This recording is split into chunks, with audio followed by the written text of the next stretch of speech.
Sanibonani babukeli be-Transformation Life, igama lami ngu-Blessing Wakangwane. Abangaziyo bangazi ngoSibu uPholo B, igama engidume ngalo eSub 5 eClaremont kwaDabeka. Ukukhuleni kwami ngikhulele kwaDabeka A ngase-shopping center. Ngikhula ngaphansi komuzi obizwa ngokuthi kuKwaHlanguza. Ngikhuliswe uMrs Hlanguza noMr Hlanguza as ama-adoptive parents ami. Icala-ke lami ngahlangana nentombazane eyisidudla nje isibutubutu esihle kuyisonto kunyaka ka-2023 enyangeni kaFebruary. So uma ngisibona-ke lesitofuza ngoba ngangumuntu vele othanda ukuyifaka ey'nganeni, ngisibone lesitofuza ngisibingelele, hawu sisimile, sibingelele back, ngibe sengisicela uxolo sime futhi kahle singangihluphi. Ngisibuza igama laso ukuthi ubani igama, sithi hayi igama lami nguZama. Hawu ngisho-ke nami uthi hawu what a nice name. Angithuki Zama, the way operating ngakhona i-most yozama i-pretty, asikusho lokho singabi nomona. Hayi isitofuza-ke sijabule-ke isitofuza sithi-ke okay bhuti, ngabe ngimisa mayelana nani? Ngithi hayi inkinga yami la uZama usethe mangimbuka wawuthinta umoya wami inewe ukuthi ngafisa ukuthi ngingasondela eduze ngibeka amaganyana phela nami ukuze ngibe nento enhle njengayo uZama. Athi hayi ngiyakuzwa bhuti, angiphikisani nalokho, but inkinga yami ngicela ukuthi ungisize ekuthenini ngithole indlu. Ngithi mina hawu indlu kanjani? Athi mina angiyena okuhlala la, angiyena umtsinsi wokuzimilela la, kahle kahle mina ngisuka emolweni. Mangisuka emolweni ngisuke ngizofunda la. Hayi ngokukhulu unganaki nami ngi-assume ukuthi hawu okay usuke emolweni uzofunda la, ngijayele ufunda eLangeni College kanti angazi ukuthi ufunda umatric kwesinye seyikole engeke ngisidalule esikhona eClaremont, ngoba phela ngijwayele mina ngesingami umuntu oqashile kuwumuntu vele osuka mhlambe ey'ndaweni ey'kude ozofunda khona kule campus yethu yakwaDabeka yaseLangeni. Hayi ngithi ayikho-ke inkinga nkosazane, ingabe yini inkinga la uhlala khona? Athi ngi-uncomfortable kunamaphara la ngihlala khona, so ngizibona ngingaphephile ngendlela eyisimanga. So wena ngoba wendawo ngicela ukuthi ungisize ekuthenini ungitholise indlu le. Ngithi mina ayikho inkinga nkosazane, ushentshweni ngiyazazi izindlu ey'qashisayo. Hayi siyihambeke izindlu ey'qashisayo lezi singatholi ngize ngithi no, kunomuzi la oyistairs engicabanga ukuthi uzosinikeza ama-options amaningi, akwazi ukuthi singangayithola indlu eqashisayo. Asambeni siye khona. Masifika khona hayi sifike sibingelele, basamukele kahle, sisho ukuthi size ngani. Kushiwo ukuthi hayi indlu eqashisayo ikhona, ukhokha ngokuthi ingakanani indlu le ofuna ukuyiqasha. If inkulu iprice yakhona, irent yakhona inkulu. If incane irent yakhona futhi izokwehla. Hayi sijabuleke ukuthi hayi sithole nje i-option emnandi. Ayikhetheke umntwana abantu iroom a-comfortable kuyona neprice yakhona. Hayi mase kuvunyelwana-ke mase-ke siyagoduka nomntwana abantu. Masigoduka nomntwana abantu endleleni ngibe sengisho ukuthi nkosazane, ngoba engazi ukuthi inkinga ebubhekene nayo sesiyigudluzile, uthini-ke ngale yami inkinga? Hayi asmile abheke phansi athi ngiyayizwa inkinga yakho, kodwa ngizacela ukuthi mina nawe sizame sithathe izinto step by step. Naye ayikho-ke inkinga nkosazane. Ngempela senze njalo-ke while sisahamba sibheke endlini yakhe, ngibe sengimkhombisa la ngihlala ngakhona ukuthi okay mina ngihlala ngala ngamhla, usufuna usizo, usufuna ukumuva, please ngicela ukuthi ungithinte ungibuze la bayangazi. Athi ayikho inkinga, si-exchange ama-numbers. Hayi ngithole udali, ngijabule kakhulu, ngibe excited. Kudlula isonto hayi ngikhumbula ukuthi no, nginodali mina okufanele ngimbheke, yabo. Hayi ngithi ngiyombheka udali la ehlala khona, hayi akasekho udali. Hawu udali akasekho la? Hayi ake ngiye la engamtholela khona indlu. ngiye khona la ngamtholela khona indlu, mangifika khona nginokhe angibuza ubani loyo, ngisho ukuthi hayi uSibu. Athini uDali?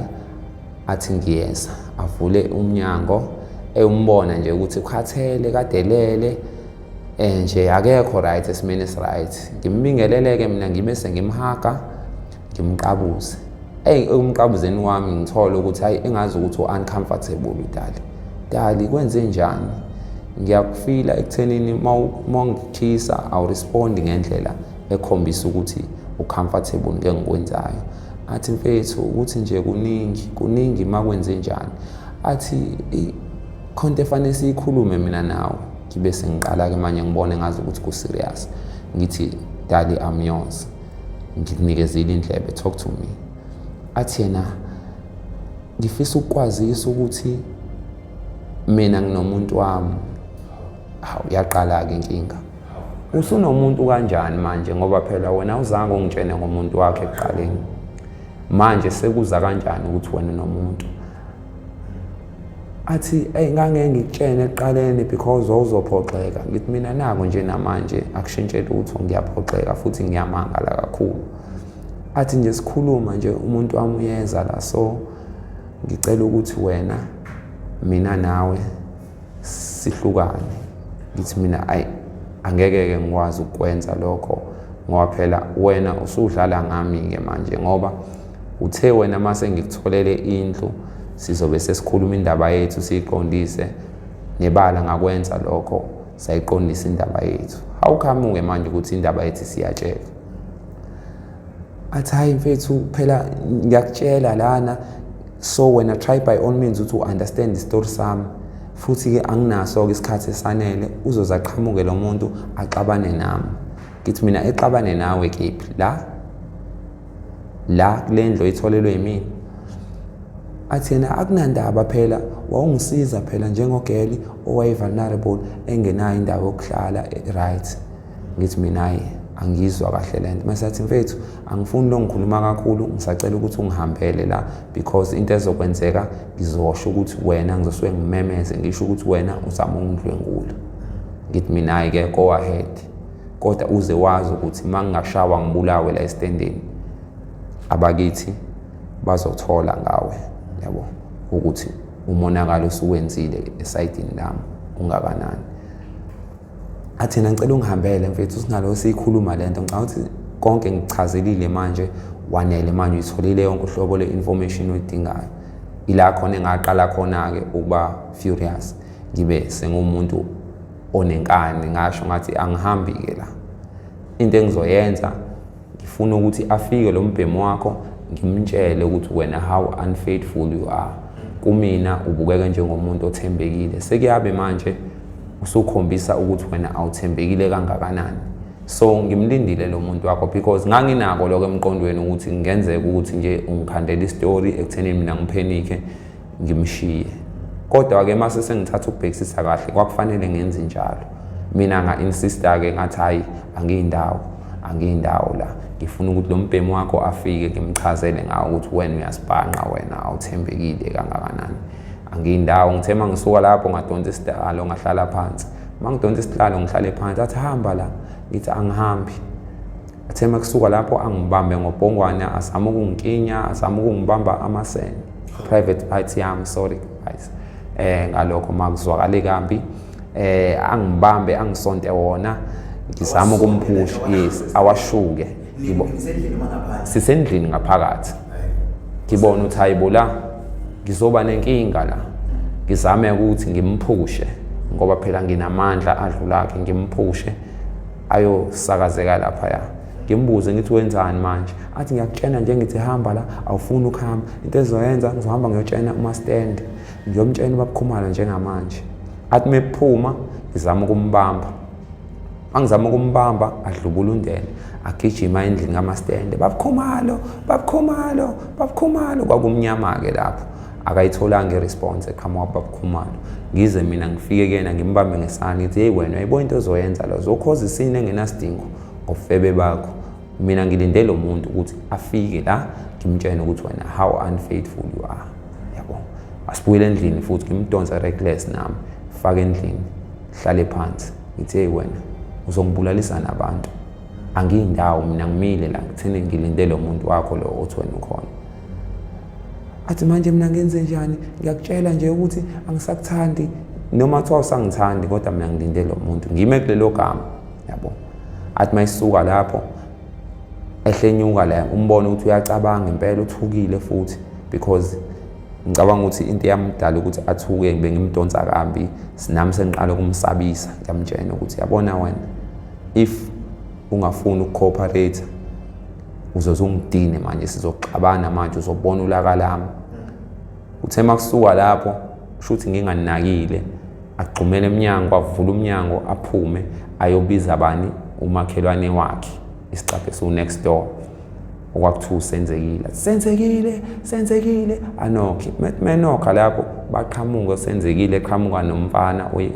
nga-assume ukuthi boyfriend yakhe kanti angazi ukuthi indodana kaMastende eseva njengo-caretaker njengoba ubaba wayengekho shuthi senzekile loyo mase ngithola enkantolo wezwa umsindo kamakhelwane wezwa ukuphikisana lokho sasikuphikisana wayesehamba eyobiza umfana kaMastende endlini yakhe engezansi because kuyi-stairs la so mebuya naye lo mfana lo ngi-assume ngazi ukuthi ithandani mhlawumbe siphume kuyosithengela into okudla ebusuku because kwase sekuwo-past 6-7 yabo sekuqala ukwamnyama yabo athi meqhamuka lo senzekile nalo bhudi la athi uzama awasiza wafika ngithi ngizokunokhela lana lona uzama ukungidlwengula ngithi mina ngizama ukudlwengula uyangibona ngigqoke ngiphelele ngizama ukudlwengula ngaliphi yabo athi yena ubezama ukungibamba lana manje mina ngiyamtshela ukuthi akahambe lana ngithi mina hey ngumuntu wakho nje mina athi uyakhuluma umjide mfethu manje uyenzelani lento uthi uzama ukudlwengula ithekeni yathi mfowethu ngicela ungimele kancane wena awazi lutho ngobudlelwano lobethi ithekeni yami le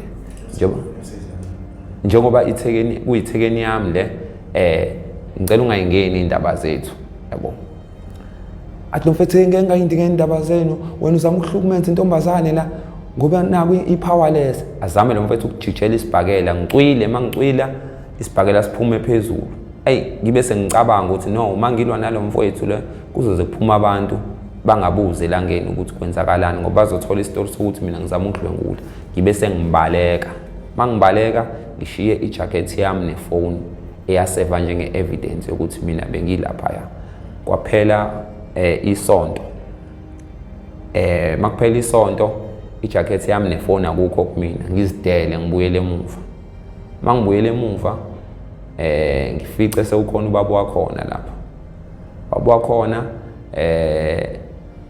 abesebuza ukuthi hey ndodakazi uyena lo mfana lo ngoba phela nganokha wavela ngobuso kuphela untombazane wangasafuna ukuthi angivulele because vele ngase ngi-unwelcome ngesimo esenzeka yabo sithe sisakhuluma kanjalo kuphuma ubaba wakhona athi ndodakazi uyena lo mfana lo owayeba ngumsindo emzini wami athi yebo uyena athi uzofunani athi uzofuna ijacket yakhe nefone eyasala athi lo baba yazini mfana ijacket yakho nefone ikumina kodwa uzoyithola after sesenze umhlangano ekuthenini silamule lengxabanweni enanixabana nalo ntombazane umhlangano uzoba ngomgqibelo ke wena mawusuphuma emsebenzini ngiyacela ukuthi ufike la ekhaya ukuze sikhulume le ndaba uthole into zakho hayi nami ngenkulu inhlonipho ngenze njengoba yeshini mangifika ngomgqibelo loyo ngiyabona phambi komnyango ukuthi hayi kwase kunezicathulo ezingaka manje la ngilindele ezikantombazane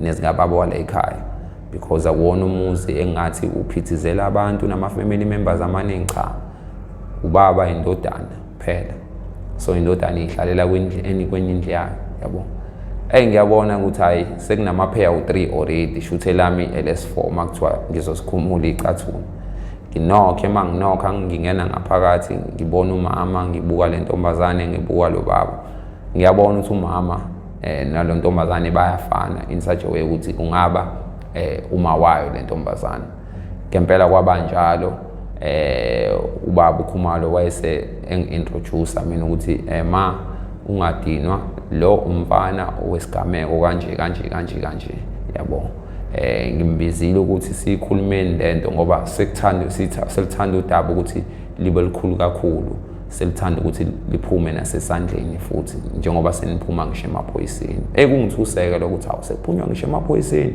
nge-issue encane kanje. Ngangazame ukudlwengula, ngangithi nami ngizame ukuthi ngiqondise lo engangithandana naye.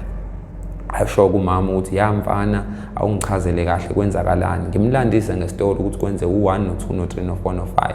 Abesethi-ke umama ngicela ukukwazisa-ke mfana wami ukuthi-ke indaba manje ayisekho sezandleni zami, akusekho kumina ukuthi ngikuxolele. Ngingakuxolela mina kodwa udaba selisemaphoyiseni nayi case number angivezele ku-WhatsApp. Ngithuke kakhulu ngoba phela ngangitshela ubaba Khumalo uyayisholo nje ukuthi udaba selisemaphoyiseni, mhlawumbe bazama ukuthi bathuse mina, yabo. Ngibeke ngibuza kubaba Khumalo ukuthi kwenziwa njani makunje. Athi ubaba Khumalo mfana wami into ezokusiza nje ukuthi wena uhambe nomama lo niye ekhaya kubazali bakho bayoyikhuluma njengabantu abadala. Ngithi ngeke ngikwazi ukuhambisa ihlazo nje ekhaya. Athi hayi mfana ungaqinisa ikhanda, mhlawumbe uzokuthola usizo ngalokho, bazokhuluma abantu abadala abazwana.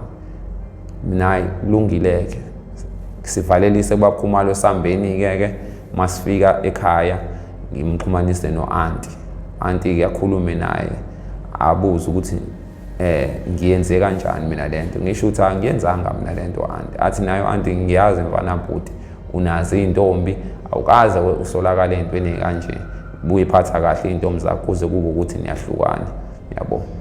Asho ku-anti ukuthi kodwa-ke ngeke ngiyiphikele ingane ngoba naye iyingane, mhlawumbe iyaqala ukulenza leli phutha futhi mhlawumbe iyagcina, yabo. Bavumelane kungathi bayazwana-ke. Ayisethi lo mama-ke into engayizwa eyisho kwathi lo mama isinqumo-ke sizothathwa ibona njengomndeni sebehleli phansi ngoba phela udaba luhambe laze langenelela emndenini ukuthi kwenzakaleni enganeni. Ahambe umama ngibaphelezele nengane bangene eTexini. Ngicabanga ukuthi wayomcoshacoshela ngoba washo njalo ukuthi uzomthengela ubefika ufike because ufuna ukumkhokhela irenti then mese eyomgrosela ngoba wayengasenakho ukudla kahle. Bangene eTexini-ke bahambe. Ngilinde mina i-feedback sino-anti ukuthi bazobuya bathini. Kuphele 2 weeks sekufika amaphoyisa azongithatha kulesine ebusuku ngiphume ngiyozibukela ibhola kwaDabeka A. Ngase ngiboshwa kanjalo-ke ngadetainwa e-police station kwaDabeka from lesine kwaze kwashaya umsombuluko ngawubingelela i-court. Mangiqeda kubingelela i-court kase kuthiwa ngi-apply i-bail. Imalini i-bail engakwazi ukuyi-afforda. Ngasho ngathi ngingakwazi u-afford 500. Ahamba ummeli ayoconsulta nabo abuye esesho ukuthi hayi banginikeza i-bail ye-1000, yabo. So kwacaca ukuthi i-bail ayikho njengamanje, kwase kuthiwa angiyospenda 7 days eWestville prison. Ngase ngehla-ke sengibheke eWestville lapho khona engaseva khona lo 7 days. Ngabuyela enkantolo. Mangibuyela enkantolo kwacaca ukuthi abasekhaya abakatholi ukuthi ngiboshiwe because akekho owabona ukuthi ngiyaboshwa ngoba ngaboshwa ngo-12 ebusuku. Ngiphinde futhi ngiphindele khona eWestville sengiyoseva omunye 7 days. Emva kwalapho-ke base sebethola-ke ngoba batracer bahamba bayobuza nase-police station. Kwashiwo kwathiwa ngiye ngaba khona umuntu okanjalo. Mase-ke bafika-ke sebefika nemali engango-2000 nabo be-assume nje ukuthi i-bail yami mhlawumbe imi kanjalo. Bafike bathola ukuthi i-1000 bayikhokha eWestville ngaphuma. Ngase-ke icala sengili-attenda sengingaphandle from 2023 lize langigweba ngo-2025. Sebengithola ngi-guilty ngoba phela ngamqabula untombazane. Mangamqabula untombazane khumbula naku ngimnokhela engivulela ngazi ukuthi isithandwa sami izinto ehamba kahle so lavidavi. Ngamqabula kanti akekho comfortable ngalokho. Inkantolo yangithola nginecala-ke ekuthenini ngiqabula umuntu ongekho comfortable ngaloko yase ilijika iqala from i-attempted rape laphenduka i-sexual assault. Ngiyabonga. Lase liphela kanjalo-ke icala ngoba phela bangisentence u5 years. Usowaphela 5 years? U5 years awukapheli, uzophela ngo-2030. Yes, ngoFebruary 17. Okay. Yini oyifundile throughout this whole thing yamantombazana yonke lento ongayixwayisa ngabantu? Engikufundile nje ukuthi you must make sure ukuthi uma ushela intombazane uyayifundisisa ukuthi umuntu kanjani futhi uyayihlonipha. Sibahlonipheni abantu besifazane ngoba uma uarguisha nabo bangakufaka enkingeni edeep. Futhi abantu besifazane asibanike uthando because sisuke sibashela ngenhloso yokubanika uthando. Ungathi umuntu uyamthanda sekuyabe usukhombisa ukuthi wena uyibhokolo kangakanani, sekuyabe wena usukhombisa ukuthi wena reckless kangakanani, uclamsy kangakanani umuntu wesifazane. Ukuba gentle nje umuntu wesifazane umnikeze leyanto leya ezomenza afile ekhululekile, ethandwa, umhloniphe futhi kaphezulu kwako konke. Asibahlonipheni abantu besifazane, imbokodo le very very fragile. So into encane nje ikuphambanisa iqede nomuntu wesifazane, iyalitwista nothando lubheke kwenye direction yakade lingezobheka kuyona.